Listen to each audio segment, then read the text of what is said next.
Hi guys, ako nga pala si Snow. At ang brown na aso sa likod ko ay ang ampon namin si Chewbacca. Hindi, joke lang, kapatid ko yan. So pupunta kami ni Daddy ngayon sa vet para magpa-anti-rabies vaccine kaming dalawa ni Chewbacca. So yan nga, no, gigil na gigil si Daddy sa ilong ko. Ang kit-kit ko kasi, So, nung papunta namin sa vet, syempre, yung mabait na anak ang inuna, ako yun. O diba? Ang tahi-tahimik ko.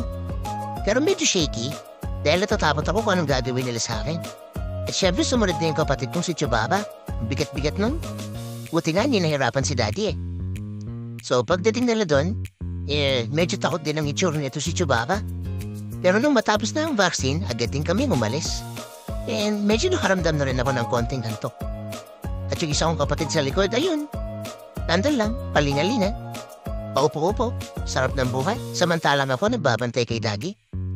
Hindi to kami dumaan sa ilalim itong bridge na to. Dahil meron pa palang lakad si Daddy na kukunin niya yung tent frame na pinagawa niya. So ayan, medyo malog. At gulong-gulo na nga yung mundo namin dalawa ni Chewbacca dito sa likodan ng kotse kaya hindi kami makatulog.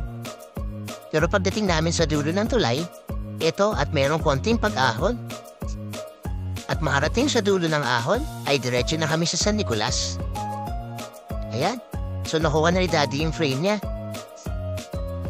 And ito si Chewbacca ay medyo nagre-reklamo pa yata at antok na antok. Hindi raw siya makapwesto. Ay, tamad.